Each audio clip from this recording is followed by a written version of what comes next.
Xeyir olsun əziz şagirdlər. Diyənət 4-cü sinif riyaziyyat dərsində mövzu 4-də gələn sualların izahını paylaşacağım. Suallara keçməzdən əvvəl iki mühüm qaydanı sizə xatırlatmaq istəyirəm. Bilirik ki, çıxma əməlinin komponentləri azalan, çıxılan və fərqdir. Azalan artanda suallarda bizə deyəcək, məsələn, azalan falan qədər artırdılar, çıxılan dəyişmədilər, bu zaman fərq necə dəyişdi? Yadda saxlayırsınız, azalan artanda fərq də həmişə artır. Azalan azalanda fərq azalır. Bu birinci mühüm qaydamızdır. İkinci mühüm qaydamız, çıxılan artanda fərq azalır, çıxılan azalanda isə fərq artır. Bu iki qaydanı yaxşı yadda saxlayın. Çünki suallarda bizə lazım olacaq. Demək, azalanla fərq dostdurlar, yola gedirlər.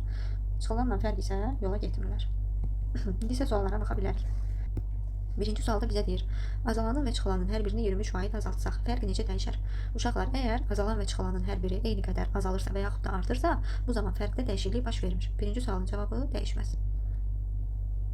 İspat edin bunu sizə. Məsələn, deyir ki, azalanı 23% azaltdılar. Birini ispat edəcəm, digərini olduğu kimi deyəcəm. Azalanı 23% azaltdılar. Bu zaman fərqdə də 23% azalma baş verdi. Çıxılanı deyir ki, 23% azaltdılar. Bu zaman fərq 23% artdı. Baxın, Eşunda fərq necə dəyişdi? 23% azalmışdı, sonra da 23% artdı. Nəticədə heç bir dəyişiklik baş vermədi, sıfır dəyişiklik baş verdi. Azaltdılar, sonra eyni qədər artırdılar. Ona görə ikinci sualda da eyni şəkildə azalan və çıxılanın hər birini 16% artırsaq deyil, fərq necə dəyişər? Fərq yenə də dəyişməz. Qayda nə oldu? Əgər azalan və çıxılan eyni qədər artırsa və yaxud da azalırsa, fərq dəyişmir. Üçüncü sualda bizə deyir, azalanı 18% artırıb. Çıxılanı dəyişməsək, fərq necə dəyişər? Fərq də 18% artır. Çünki azalan və çıxılan dedik ki, yola gedirlər. Dördüncü sualda bizə deyir, azalanı 24% azaldı. Çıxılanı dəyişməsək, fərq necə dəyişər? Fərq də 24% azalar uşaqlar. Çünki azalanda fərq də azalır. Beşinci sualda bizə deyir, çıxılanı 34% artırıb. Çıxılanı 34% artırıb. Azalanı dəyişməsək, fərq necə dəyişər? Çıxılan artanda fərq azalır. Demişdik ki, çıxılanla fərq yola getmir. Altıncı sualda bizə deyir, çıxılanı 25% azaldıb. Azalanı dəyişməsək, fərq necə dəyişər? Çıxılan azalanda fərq artır. 7-ci sualda bizə deyir, azalanı 19% azaldıb. Çıxılanı 29% artırsaq. Baxın, azalanı 19% azaldanda fərq də 19% azaldı. Yuxarıdakı sualları silim, qarışmasın. Baxın, deyir ki, azalanı 19% azaldılar. Həmən gəlib, fərqdə baş verən dəyişikliyi yazdım. Fərq də 19% azaldı. Sonra çıxılanı deyir, 29% artırdılar. Çıxılanı 29% artıranda fərq 29% azalır. Yekunda fərqdə nə dəyişikliyi baş verdi? 19% və 29% azaldı 2 dəfə. O zaman baş verən dəyişiklik 48% ümumi azalmadır. Toplayırıq. Yəni, qayda budur. Oxların istiqaməti eynidirsə, topla. Mən misalları izah edəndə həmişə qısa qeydlər deyirəm. Bu qeydləri çalışın, özünüz üçün bir dəftərə qeyd edin. Deməli, oxların istiqaməti eynidirsə, topla. Və işarə nədirsə, elə o işarəni də yanına qoy, fərqdə baş verən dəyişikliyin işarəsini. Daha sonra 8-ci sualda bizə deyir, azalanı 23% artırıb. Nə edirdik? Həmən gəlirdik, fərqdə baş verən dəyişikliyi yazırdıq. Fərq də 23% demək ki, artdı. Çıxılanı 18% azaltsaq. Çıxılan 18% azaldısa, fərq 18% artdı. Baxın, oxların istiqaməti eynidirmi? Bəli, eynidir. O zaman toplayırıq. 23-ün üstünə 18 gəlirəm, elə olduğu işarəni də yazıram. Bu zaman nedir? 41% artma. 9-cu sualda bizə deyir, azalanı 16%, çıxılanı 10% artırsaq. Aha, hər ikisini artırıblar. Azalanı 16% artırdıq, fərq də 16% artdı. Çıxılanı 10% artırdıq, fərq 10% azaldı. Baxırıq ki, oxların istiqaməti fərqlidir. Oxların istiqaməti fərqlidirsə, həmən qeydimizi götürürük. Çıxırıq bir-birindən ədədləri. Baş verən dəyişikliyi fərqi əvvəlcə 16% artırmışlar. Daha sonra 10% azaltlar çıxırıq və böyüyün işarəsini yazırıq. Bunu sizə həyatdan belə bir nümunə göstərə bilərəm. Məsələn, bir nəfər sizə 16 manat əvvəlcə pul verir. Sizin bu zaman nə baş verir? 16 manat pulunuzun üstünə əlavə pul gəlir, artır pulunuz. Daha sonra sizdən 10 manat geri alır, 10 manat götürür. 16 manat vermişdi, artmışdı pulunuz, 10 manat götürdü, azaldı pulunuz, düzdür? İlkin olaraq sizdə 6 manat əlinizdə qaldı da əlavə pul, artdı pulunuz. Əvvəlcə nə qədərsə pulunuz var idi, həmin o pulunuz 6 manat da artdı. Ona görə də biz, baxın, böyüyün işarəsini yazdıq ona görə də. 10-cu sualda bizə deyir, azalanı 45%, çıxılanı 85% azaltsaq. Demək, ikisini də azaldılar. Azalanı 45% azaltdıq, fərq də 45% azaldı. Çıxılanı 85% azaltdıq, o zaman fərqimiz 85% artdı. Yenə də baxın, oxların istiqaməti fərqlidir. O zaman nə edirik? Bir-birindən çıxırıq və böyük ədədin işarəsini yazırıq. Böyüyün işarəsi nədir? 85-in yanında duran işarə nədir? Artmaq. qoyuruq onda 40 vahid artdı. Yenə də bunu həyatdan nümunə belə göstərə bilərəm ki, bir nəfər sizdən 45 manat pul istəyir, siz ona verirsiniz, yəni pulunuz azaldı, düzdürmü? Daha sonra sizə 85 manat yenidən pul verir. Yəni pulunuzun üstünə əlavə də pul verdi. Sizin əvvəlki pulunuzla sizin 45 manatınızı almışdı, 85 manat pul verdi. Nəticədə sizdə ümumi olaraq pulunuzda 40 manat artma baş verdi. Çünki sizdən götürdüyündən daha çoxunu sizə verdi. Nəticədə sizdə artar da təbii ki pul. Yəni söhbət bu hissədən gedir ha. Bax 45 manat almışlar sizdən, 85 manat verdilər. Nəticədə sizin pulunuz artdı. Daha sonra 11-ci sualda bizə deyir 2 ədədin fərqi 340-dır. Fərq bərabərdir 340. Azalan 10 vahid. Çıxılanı 23 vahid artırsaq fərq neçə olur? Azalanı 10 vahid artırdılarsa, baxın bu fərqimiz 340 idi. Axı azalan ardında fərq də artırdı. Onda 10 vahid artdı fərqimiz. Oldu 350. Daha sonra nə deyir? Çıxılanı 23 vahid artırsaq. Çıxılan 23 vahid artıbsa, fərqimiz 23 vahid azalar. Çünki çıxılanla fərq demişik yola gedir. Yekun olaraq fərqimiz olur 327. 12-ci sualda bizə deyir. 2 ədədin fərqi 180-dir. Yazıram, bərabərdir fərq 180. Azalanı 30 vahid, çıxılanı 20 vahid azaltsaq. Baxın, azalanı 30 vahid azaltdım, fərqim də 30 vahid azaldı. Daha sonra deyir ki, çıxılanı 20 vahid azaltsaq. Çıxılanı 20 vahid azaltdımsa, fərqim 20 vahid artacaq. Demək, əvvəlcə 180-dən 30 çıxdıq 150, üstünə də 20 gəldik, oldu yekun fərqimiz deməli 170. Azalına baxaq, 13-cü sualda bizə deyir. Azalanı 30 vahid azaltdılar. Yazırıq azalan 30 vahid azaldı. Və bu zaman fərqdə nə dəyişiklik baş verdi? Bunu da qarşısından yazaq. Fərq də 30 vahid azaldı. Daha sonra bizə deyir, fərqin 20 vahid artması üçün çıxılanı necə dəyişmək lazımdır? Yəni çıxılanda nəsə dəyişiklik baş verir və fərq də onun əksinə olaraq dəyişir. Yekunda azalanın dəyişməsi nəticəsində fərqdə yaranan dəyişiklik və çıxılanın dəyişməsi nəticəsində fərqdə yaranan dəyişiklik bir-birindən demək ki, çıxılıb ki, yekunda fərq 20 vahid artıb. Deməli, bizim çıxılanın dəyişməsi nəticəsində fərqdə baş verən dəyişikliyimiz nə imiş? Biz birinci bunu tapmalıyıq. Demək ki, fərqimiz 50 vahid artıbmış ki, daha sonra yekun fərqdə baş verən dəyişikliyi tapanda oxların istiqaməti əks istiqamət olduğu üçün böyükdən kiçiyə çıxıblar və böyüyün işarəsini yazıblar. Yəni fərq nəticədə 20 vahid artıb. Bəs fərq əgər 50 vahid artmışdısa və bu da çıxılanın dəyişməsi nəticəsində baş vermişdisə, onda demək çıxılan tərsinə 50 vahid azalıbmış. 13-cü sual. Yəni çıxılanı 50 vahid azaltmaq lazımdır. 14-cü suala baxaq. Azalanı 24 vahid artırdılar. Fərqdə nə dəyişikliyi baş verdi? Fərq də 24 vahid artdı. Daha sonra deyir, fərqin 40 vahid azalması üçün çıxılanı necə dəyişik? Biz bilmirik çıxılanı necə dəyişmək lazımdır hələ ki.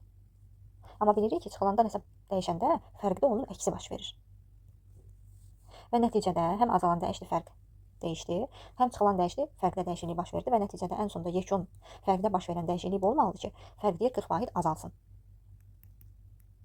Bu zaman biz birinci elə çıxılanın dəyişməsi nəticəsində fərqdə baş verən dəyişiklik nə olmalıdır onu tapmalıyıq. Baxın, fərq əvvəlcə 24 vahid artıb, sonra 40 vahid azalması üçün demək ki, bizim ikinci fərqimiz 64 vahid azalmalıdır ki, sonra burada yekun baş verən dəyişikliyi tapanda biz 64-dən 24 çıxaq, alınsın 40 və böyük ədədin işarəsini qoyaq, azalma işarəsi. Və bu göy markerlə rənglədiyim hissədə fərqin 64 vahid azalması çıxılanda baş verən dəyişikliyin nəticəsində yaranıb. Demək ki, çıxılanımız 64 vahid artmalıymış. 15-ci suala baxaq. Azalanı 80 vahid artırdı. 15-ci sualda bizə deyir, azalanı 80 vahid artırdılar. Bu zaman fərqdə nə dəyişiklik baş verdi? Əvvəlcə onu yazıq. Fərqimizdə 80 vahid artdı. Daha sonra deyir, fərqin 50 vahid azalması üçün. Yəni, yekun fərqimiz 50 vahid azalmalıdır. Deyir. Bu zaman biz çıxılanda hansı dəyişikliyi eləməliyik? Ki, yekunda, bax, çıxılan da dəyişir, azalan da dəyişir. Hər birini gəlib, fərqdə də qeyd edirik. Azalan 80% artdı, fərq də 80% artdı. İndi çıxılanı necəsə dəyişirlər. Fərqdə də nəsə dəyişiklik baş verir, onun əksi. Yekunda nəticə olaraq fərqimiz 50 vahid azalır. O zaman demək ki, biz birinci neyi tapmalıyıq dediyim bayaqki suallarda da. Əvvəlcə biz fərqdə baş verən dəyişikliyi özümüz təyin eləməliyik. 80 vahid artıb, yekunda 50 vahid azalma o deməkdir ki, demək ki, bizim ikinci dəfə fərqimiz 130 vahid azalıbmış ki, 130-dan 80-i çıxanda yekunda fərqdə baş verən dəyişikliyi tapıblar ki, 50 vahid azalma baş verdi. Demək biz fərqdə 130 vahid azalma baş veribsə, bu da çıxılanın əksi deməkdir axı. Çıxılanda baş verən dəyişikliyin əksi deməkdir. Demək ki, çıxılan 130 vahid artmalıymış. Yəni çıxılanı 130 vahid artırmalıymışlar ki, fərq onun dəyişməsi nəticəsində 130 vahid azalsın. Yekunda biz bu iki fərqi, baxın, 80 vahid artma və 130 vahid azalmanı bir-birindən çıxaq. Böyüyün işarəsini yazaq və misalda bizdə tələb olunan 50% azalma, faiz deyirəm yenə də 50 vahid azalma alınsın. 16-cı suala baxaq. Indi çıxılandan gedir söhbət. Çıxılanı 20 vahid artırdılar. Gəlirik yenə də. Qabağından qeyd edirik. Fərqdə nə dəyişiklik baş verdi? Fərq 20 vahid azaldı. Daha sonra deyir fərqin 40 vahid artması üçün azalan necə dəyişir? Azalanı bilmirik necə dəyişir. Azalan dəyişəndə təbii ki, fərqdə o da onun eynisi baş verəcək. Azalan necə dəyişirsə, fərqdə də o cür dəyişmə baş verir. Yəni bunlar düz mütənasibdirlər. Və yekunda bizdə nə olmalıdır yekunda? Fərqimiz 40 vahid artmalıdır. Yekunda fərq 40 vahid artmalıdırsa, demək ki, biz əvvəlcə bax buradan başlayırıq, bura həll edirik birinci etapda. Bu fərqi necə dəyişmək lazımdır ki, 20, yəni yekunda 40 vahid artma baş versin. Demək ki, bu fərq 60 vahid artmalıymış. Ki 60-dan gəlib sonra 20-yə çıxanda 40 qalır və böyük ədədin işarəsini yazırıq deyənə 40 vahid artma baş verir. Və bu 60 vahid artma azalanda olan dəyişiklik nəticəsində yaranıb. Azalanla da fərq axı düz mütənasibdirlər. Demək ki, azalan da 60 vahid artmalıymış. 17-ci suala baxaq. Çıxılanı 90 vahid azaltdılar. Yazırıq, çıxılanı 90 vahid azalt. Həmən qarşısından yazırıq, fərqdə nə dəyişiklik baş verdi? Fərq 90 vahid artdı. Daha sonra deyir, fərqin 120 vahid artması üçün azalanı necə dəyişmək lazımdır? Azalanı bilmirəm necə dəyişmək lazımdır. Fərqdə də nəsə dəyişiklik baş verəcək, eynisi. Və sonda həmin bu iki fərq bir-birindən ya çıxılacaq, ya toplanacaq. Nəticədə fərqimizdə 120 vahid artma baş verəcək. Və biz düşünürük indi ilk növbədə ikinci fərqin dəyişimini yazmalıyıq ki. Necə oldu ki, bax birinci dəfə fərq 90 vahid artdı. İkinci dəfə fərqi necə dəyişdilər ki, nəticədə yekun olaraq 120 vahid artma baş verdi. Demək ki, bizim ikinci fərqimizdə 30 vahid artırıblarmış. 90-dan 30-u sonra toplayıblar, alınıb 120 vahid artma. İşarələr eyni olanda bilirik ki, toplayırıq və eyni işarəni yazırıq. Demək bu 30 vahid artma azalanın dəyişməsi nəticəsində yaranır. Azalanla da fərq axı düz mütənasibdir. Demək ki, azalan da elə 30 vahid artırmış. 18-ci suala baxaq. Çıxılanı 30 vahid artırdılar. Nəticədə bizim fərqimiz 30 vahid azaldı. Daha sonra deyir, fərqin 25 vahid azalması üçün azalanı necə dəyişmək lazımdır? Azalanı bilmirəm necə dəyişmək lazımdır. Azalan dəyişəndə fərqdə də onun eynisi baş verəcək, düzdür? Və nəticədə çıxılanın dəyişməsi nəticəsində fərqdə yaranan dəyişiklik və azalanın dəyişməsi nəticəsində fərqdə yaranan dəyişiklik ya bir-biri ilə toplanacaq, ya bir-birindən çıxılacaq. Nəticədə bizdə fərq 25 vahid azalmalıdır. İndi biz nə edərik? Biz, baxın, əgər bu fərqimizi 5 vahid artırmış olsaq, 5 vahid, gəlib bu 30-dan 5-i çıxıb, işarələr fərqli olduğu üçün 30-dan 5-i çıxacaq, yazacaq 25 və böyüyün işarəsini qoyacaq. Yəni tələb olunan yerinə yetirildi. 25 vahid azalma baş verdi. Yaxşı, bu nəyin nəticəsində oldu? Fərqimizi 5 vahid artırdıq. Azalanla fərq eyni, düz mütənasib olduğu üçün, onda demək ki, azalanı da 5 vahid artırmaq lazımıymış. 19-cu suala baxırıq. Çıxılanı 50 vahid azaltdılar. Demək, bizdə nə baş verdi fərqdə? Fərqimiz 50 vahid artdı. Fərqin 15 vahid azalması üçün azalanı necə dəyişmək lazımdır? Necə dəyişmək lazımdır azalanı? Bilmirik. Nəticədə fərqdə də nəsə dəyişiklik baş verəcək. Yekun olaraq azalanın dəyişməsi nəticəsində yaranan fərqdə dəyişiklik və çıxılanın dəyişməsi nəticəsində yaranan fərqdə olan dəyişiklik, ya dediyim kimi bir-birindən çıxılır, ya toplanır. Nəticədə nə baş verir? Fərqimiz bizdən istənilir ki, 15 vahid azalmalıdır. İndi düşünək, demək ki, bizim işimiz buraylandır. Hələ ki, buraylandır. Fərqimiz 65 vahid azalsa, baxın, biz nəticədə gəlib 65-dən 50-ni çıxarıq, yekun dəyişikliyi tapanda 15 vahid azalma baş verir, böyüyün işarəsini yazarıq. İndi bu 65 vahid azalma gəlirik azalanın qabağında da eyni şey yazırıq. Çünki azalanla fərqin dəyişimi düz mütənasibdir. Bu da belə. 20-ci sualda deyir bizə, fərq azalandan 56 vahid kiçikdir, çıxılanı tapın. Gəlin əvvəlcə yazaq. Fərq necə tapılır? Azalan çıxılsın. Çıxılan bərabərdir fərq. Əgər fərq azalandan 56 vahid kiçikdirsə, o zaman çıxılan elə 56-nın özüdür. Yəni bir misal üzərindən bunu qeyd edim. Məsələn, tutaq ki, yazıram, 10 çıxılsın 2 bərabərdir 8. Baxın, burada fərq 8-dir. Çıxılan 2-dir. Azalanda 10-dur, düzdür? İndi bu sualda baxın, mən desəm ki, sizə fərq azalandan nə qədər kiçikdir? Nə deyərsiniz? Deyərsiniz 2 vahid. Çünki 8, 2 10-dan 2 vahid kiçikdir. Yəni fərq azalandan onda nə qədər kiçik olur? Çıxılan qədər kiçik olur. 20-ci sualda da eyni şeydir. Fərq azalandan deyirsə 56 vahid kiçikdir. O zaman elə çıxılanın özü 56-dır. Yenə istəyirsiniz nümunə göstərim. Məsələn, 100 çıxılsın 56 bərabərdir 44, düzdür? Baxın, fərqimiz 44-dür, azalanımız 100-dür. Burada fərq azalandan, yəni 44 100-dən nə qədər kiçikdir? 56 vahid. Yəni çıxılan özü 56-dır. 21-ci sualda deyir, azalan fərqdən 89 vahid böyükdür, çıxılanı tapın. Bu da onun kimi deyirəm. Yenə də bir nümunə göstərək. Məsələn, deyirəm ki, 100 çıxılsın 11 bərabərdir 89. Azalan fərqdən, daha doğrusu belə bir nümunə göstərək. 100 çıxılsın 89 bərabərdir 11. Burada azalan 100-dür, fərqimiz 11-dir. Mən sual versəm sizə, azalan fərqdən nə qədər böyükdür? Deyirsiniz ki, 89 vahid. Düzdür? Belə çıxılan özü 89-dur da onda. Yəni əgər deyirsə azalan fərqdən 89 vahid böyükdür, deməklə çıxılanın özü 89-dur. 22-ci sualda bizə deyir, azalan, çıxılan və fərqin cəmi 240-dır. Azalan, üstəgəl çıxılan, üstəgəl fərq bərabərdir 240. Çıxılan və fərqin cəmini tap. Baxın, ümumiyyətlə azalan, çıxılan bərabərdir fərq. Bu çıxma əməlinin əsas qaydasıdır, düzdür? Yəni çıxma əməlinin komponentləri də bu şəkildə yazılır. Biz burada azalanı necə tapırıq? Azalanı tapmaq üçün çıxılanın üzərindən fərqi gəlirik və yaxud fərqin üzərindən çıxılan gəlirik. Deməli, indi burada azalan bərabərdir çıxılan üstəgəl fərq. Azalanı, yəni çıxılan üstəgəl fərqlə əvəz eləsək və yaxud da çıxılan üstəgəl fərqi azalanla əvəz eləsək, yəni çıxılan üstəgəl fərqin yerinə gəlib burada azalan yazsaq. Nəticədə olur nə? Azalan üstəgəl azalan bərabərdir 240. Yəni 2 azalan bərabərdir 240. Azalan da bərabərdir 120. Azalan 120-dirsə, azalan 120-dirsə. O demək ki, çıxılanla fərqin cəmi də 120-dir. Çünki azalan elə çıxılanla fərqin cəmi deməkdir. Azalanı tapanda biz çıxılanla fərqin cəmini də tapırıq. Bunu belə izah elədim, qısa yolu budur ki, əgər azalan, çıxılan və fərqin cəmini veribsə və bizdən çıxılan üstəgəl fərqin cəmini soruşursa, biz götürüb bu cəmi bölməliyik 2-yə. Bu da edir 120. Daha sonra 23-cü sualda bizə deyir, azalan, çıxılan və fərqin cəmi 180-dir. Yazırıq azalan, üstəgəl, çıxılan, üstəgəl fərq bərabərdir 180. Azalanı deyir tapın. Bayaqları bir qayda yazdıq. Azalan özü nəyə bərabərdir? Çıxılan üstəgəlin isə fərq. Gəlirik bunu, yəni burada yerinə qoyuruq. Baxın, çıxılan üstəgəl fərq onsuz da azalan deməkdirsə, yəni mən burada çıxılan üstəgəl fərq yazmaq əvəz edib belə bura azalan yazırım. Nəticədə olur ki, azalan bərabər 180. Buradan da A-nı tapanda 180-i bölürük 2 edir 90. Yəni azalan o zaman 90-ymış. Yenə də qayda qısa konkret həddə saxlaya bilərsiniz ki, azalan, çıxılan və fərqin cəmi verilən zaman azalanı soruşanda həmin o cəmi bölürük 2-yə. Yəni 22-ci qaydadan eynisə bu 23-də də keçərlidir. 24-də bizə deyir, çıxılan fərqdən 34 vahid kiçikdir. Deməli 24-cü sualda bizə deyir, çıxılan fərqdən 34 vahid kiçikdir. Bax, bu sualı mərhələ-mərhələ izah edəcəm. İlk öncə verilənləri yazırıq, necə başa düşürük, necə başa düşmək lazımdır, o deyiləcəm. Çıxılan fərqdən 34 vahid kiçikdir. O deməkdir ki, yəni fərqdən çıxılanı çıxanda qalır 34. Bax, bunu yazdım. Niyə də bu real həyatdan belə bir nümunə göstərə bilərəm ki, məsələn, sizin 10 yaşınız var və sizdən böyük qardaşınızın 15 yaşı var. Siz qardaşınızdan nə qədər kiçiksiniz? 5 yaş kiçiksiniz də, düzdür? Bu deməkdir ki, sizin yaş fərqiniz, yəni qardaşınızın yaşından 15-dən sizin yaşınızı çıxanda, 10 çıxanda qalır 5. Yəni bir şey başqa bir şeydən filan qədər kiçikdir. O deməkdir ki, böyükdən kiçik çıxanda həmin ədəd qalır arada. Daha sonra bizə verib azalan bərabərdir 120 olarsa. Baxın, yazıram azalan bərabərdir 120. Ümumiyyətlə 3-cü mərhələdə də yazıram azalan ümumiyyətlə necə tapılır? Azalan fərqin üzərində çıxılanı gəlməklə tapılır. Və ikinci mərhələni silirəm. Elə bayaq dediyim buraya yazıram. Azalan necə tapılırdı? Fərqin üzərində çıxılan gəlməklə. Və əgər fərqin üzərində çıxılan gəlməklə azalan tapılırsa, azalan da 120-dir, onda buraya da 120 yazıram. Daha sonra biz sizinlə 6-cı dərsdə keçəcəyik ki, 2 ədədin cəmi və fərqi verilən zaman böyük ədəd necə tapılır? Kiçik ədəd necə tapılır? Qaydanı indidən mən qeyd edirəm. 2 ədədin cəmi, yəni baxın, burada fərqlə çıxılanın cəmi verilir. Baxın, bu cəmdir. Və fərqi verilən zaman, yəni fərqlə çıxılanın fərqi də verilir burada. Çıxılması.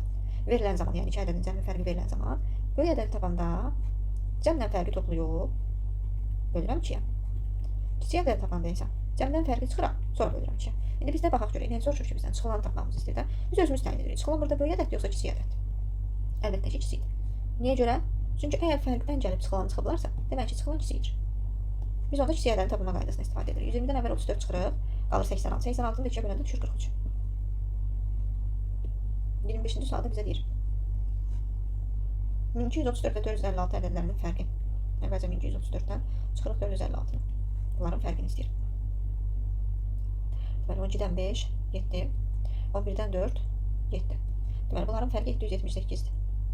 Sonra deyir, bunların cəmindən. Onda cəmlərini tapaq. 4 üstəgəl 6, 10, 1 yadda. 3 üstəgəl 1, 8, 1 yadda 9. 2 üstəgəl 4, 6, 1690.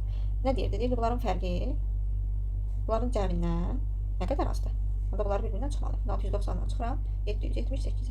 10-dan 8, 2, 8-dən 7, 1, 16-dan da 7, 9, 912 vahid azdır. 26-cı sualda bizə deyir, 2 ədədin fərqi 681-dir. Azalanın sonu 6 rəqəmi ilə bitir. Bu rəqəmi silsək çıxılanı alır. Azalan və çıxılanın cəmini tapın. Baxın, 2 ədədin fərqi 681-dir. Yəni 3 rəqəmli bir ədəd verir. Ona görə mən azalanı 3 rəqəmli bir ədəd seçirəm. Bilmirəm amma hansı ədəddir. Məsələn, x, y, z yazıram. Bu azalanındır. Deyir, azalanın son rəqəmi 6 ilə bitir. Onda mən z-in yerinə elə 6 rəqəmini yazıram. Son rəqəmi çünki deyir 6-dır. Və deyir, bu rəqəmi silsək, bu rəqəm silinsə. Deyir, çıxılan alınır. Onda çıxılan necədir? X, y-dir. Çünki altını siləndə x, y qaldı. Bu azalandır, uşaqlar, bu da çıxılandır. Bir-birindən çıxanda 2 ədədin fərqi bizə necə verilmişdi? 681. Amma biz bunu alt-alta çıxma şəklində yazacağıq. X, y qaldı, bu azalanımızda çıxılsın. X, y bərabərdir 680. Belə olanda tapmaq asan olur. İndi düşünürük. 6-dan neçə çıxanda 1 qalır? Y demək 5 imiş. Gedirik, y olan yerlərə 5 yazırıq. 5'dən neçə çıxanda 8 qalır? Təbii ki, içinə. O zaman bu 15-dir. 15-dən neçə çıxanda 8 qalır? 15-dən 7 çıxanda 8 qalır. Demək ki, azalanımız 756-dır. Çıxılanımız isə 75-dir. Bunların cəmini soruşur bizdən. Oldu 831. 27-ci suala baxaq. Azalan ilə fərqin cəmi, azalan üstə gəlsin fərq, bərabərdir 48. Çıxılan isə 26-dır. Çıxılan bərabərdir 26. Baxın, çıxılan necə tapılır? Baxın, verilənləri yazdım. Birinci, ikinci. Sonra bir dənə sual verirəm sizə. Çıxılan necə tapılır? Çıxılanı tapmaq üçün azalandan fərqi çıxırıq. Düzdür? Baxın, bərabər olur çıxılana. Mən indi bu üçüncünü silirəm. Gəlin bu dediyim ikinci mərhələdə yerinə yazıram. Çıxılan necə tapılır dedik? Azalandan fərqi çıxmaqla. Azalandan fərqi çıxmaqla əgər çıxılan tapılırsa və çıxılan da 26-sı ilə birbaşa olacağını yazıram. Bayaqları hansı sualı izah edəndə dedim sizə bu qaydanı? 24-cü sualı izah edəndə dedim. 2 ədədin cəmi və fərqi verilən zaman böyük ədəd tapmaq üçün cəmin üstünə fərqi gəlib bölürük 2, kiçik ədəd tapmaq üçün cəmindən fərqi çıxırıq, bölürük 2. Bizdə indi fərqi tapmağımız istəyir. Biz özümüz təyin edirik. Fərq burada böyük ədəddir, yoxsa kiçik ədəddir? Təbii ki, əgər baxırıq ikinci hansı çıxılıb, azalandan fərqi çıxılıb, o zaman fərq kiçik ədəddir. Yenə də onda cəmdən 48-dən 26-nı çıxıran fərqi çıxıram, bölürəm 2-yə. 6-cı dərsi açıq orada qayda ilə mövzunun əvvəlində verilib. Oradan baxa bilərsiniz qaydaya. Bu da indi 22, 22-ni də 2-yə böləndə 2 olmuş. 28-ci sualda izah edirəm. 2 ədədin cəmi deyir verilib, hər bir toplanan 35 vahid artırsaq, cəm neçə vahid artar? Uşaqlar, bilirik ki, toplama məmnun komponentləri toplanan cəmdir. Baxın, toplananlar artanda, hər bir toplanan deyir 35 vahid artırdı. Bu zaman cəmdə bunların artması qədər artır. Yəni, cəm 70 vahid artdı. Başqa belə bir misal göstərə bilərəm. Yəni, başqa bir misal üzərindən, rahat bir misal üzərindən nümunə göstərim. Tutaq ki, deyir ki, 1 üstə gəlir 2, bərabərdir 3. Düzdür, bu toplanan cəm. İndi deyir, məsələn, hər iki toplananın 1 vahid artırdılar. Birinci toplanan 1 idi, 1 vahid artırdılar, oldu 2. İkinci toplananın üstünə 1 gəldilər, oldu 3. Ümumilikdə nə baş verdi? Yeni cəmimiz oldu 5. Əvvəl 3 idi, indi oldu 5. Nə baş verdi ki burada? 2 vahid artıqda düzdür. O zaman qayda nə oldu? Əgər toplananlar artırsa, cəm həmin toplananların ümumi artmasının cəmi qədər artır. Və azalsaydı o qədər də azalardı. Deməli, 29-cu suala baxaq. 2 ədədin deyir cəmi verilib. Toplananlardan birini 20 vahid artırıb. Baxın, toplanan əgər 20 vahid artdısa, onda cəmimiz də 20 vahid artdı. Sonra deyir o birində 140 vahid azaltacaq. Əgər toplananlardan biri 140 vahid azaltsa, onda cəm də 140 vahid azalır. İndi cəm necə dəyişdi? Əvvəl 20 vahid artırmışdılar, sonra 140 vahid azaltdılar. Elə bir ki, real həyatdan nümunə göstərsə, sizə 20 manat pul verirlər. Sonra 140 manat götürüb sizdən geri alırlar. Bu zaman nə baş verir? Sizin pulunuz azalarda düzdür. Çünki az verib çox istəyirlər sizdən. 140-dan 20 çıxıb 120 vahid azalma baş verdi. 30-cu sualda bizə deyir 2-3 rəqəmli ədədin fərqi 158-dir. Mən bilmirəm bu hansı ədədlərdir. Ona görə bir boş xana şəklində göstərirəm. Bunların fərqi 158-dir. Hansı ədədlərdir bilmirəm. Bu ədədlərin cəmi ən çox neçə ola bilər? Baxın, cəmin ən çox olmağını istədiyi üçün bu ədədlərdən birini 3 rəqəmli ədəd deyir də, özdə bizdə yəni məlumdur ki, bu da 3 rəqəmli ədəddir, 2-3 rəqəmli ədəd deyir fərqi. Bu da 3 rəqəmli ədəddir. Həmin bu 3 rəqəmli ədədlərdən birinə ən böyük 3 rəqəmli ədədi verəcəm. Ən böyük 3 rəqəmli ədədimiz neçədir? 999. Təbii ki, bura gəlib yazmaram da. İkinci xananın içərisində yazmaram, birinci xanaya yazıram. Daha sonra biz burada tapırıq ikinci toplanan necədir? İkinci toplanan necə, daha doğrusu çıxılan necə olduğunu tapmaq üçün 199-dan 158-i çıxırıq. Alır 841. Demək bizim ikinci ədədimiz 841-dir. İkinci rəqəmli ədədin fərqi birincisi 999-dur, ikincisi 841-dir. Niyə birincisini 999 seçdik? Qayda yadımızda saxlayın. Əgər cəmi ən çox istəyirsə, ədədlərdən birini ən böyük 3 rəqəmli ədəd kimi götürürük. İndi bunları 999-dan 841-i toplayırıq, birinci ədəd tapmışıq. Birinci ədədi özümüz vermişdik, ikinci ədədi tapdıq neçədir? İndi yerinə qoyuruq, hesablayırıq. 1840 cəmimiz ən çox 1840 ola bilər. Başqa ədədlər ola bilməz. 31-ci sualda deyir, 2 rəqəmli cüt ədədin fərqi 120-dir, bu ədədlərin cəmi ən az neçə ola bilər? Yenə 3 rəqəmli ədədlərdir, amma bu səfər deyir cütdülər. Bunların fərqi də 120 verilib. Bu ədədlərin cəmi ən az neçə ola bilər? Ən az deyəndə, uşaqlar, bu 3 rəqəmli ədədlərdən ikinciyə, ən kiçik 3 rəqəmli cüt ədəd verəcək. Ən kiçik 3 rəqəmli cüt ədəd neçədir? 100. Bu 100 olandan sonra demək birinci ədədimiz neçəymiş? 320-ymiş. Daha doğrusu 220-ymiş. Bunların cəmi ən az neçə olur? Birinci ədəd 220, ikinci ədəd 100-dür, onda olur 320. 32-ci sualda deyir ki, bizə 11 ardıcıl cüt ədədin cəmi 132-dir, ortadakı ədədi tapın. Baxın, qayda belədir, əgər ardıcıl ədədlərin sayı tək sayda verilibsə, cüt ardıcıl ədədlərin sayı tək sayda verilibsə və bizdən ortada duran ədəd soruşursa, o zaman biz cəmi bölürük ardıcıl ədədlərin sayına. 132-ni bölürük 11-yə, bu da 12. Normalda ardıcıl ədədlərin tapılma qaydası, ardıcıl ədədlər dərsi gələcək qarşıda. O zaman biz belə qururuq ardıcıl ədədləri, cüt ədədlər deyirsən. Birinci ədədimiz olur 2, ikinci ədədimiz olur 2-2, üçüncü ədədimiz olur 2-24, 11 dənə ardıcıl ədəd dediyi üçün, yəni 11 dənə 2 artan ardıcıllıq qururuq. Sonra təmlik şəklində həll edib ortada duran ədəd tapırıq. Yəni 11 dənə ardıcıl ədədin ortası hansı ədəddən uşaqlar? Təbii ki, biz 6-cı ədəd tapmalıyıq. Bugünlük bu qədər. Növbəti videomda da dərsin arxa hissəsini paylaşacağım. İzlədiyiniz üçün təşəkkür edirəm.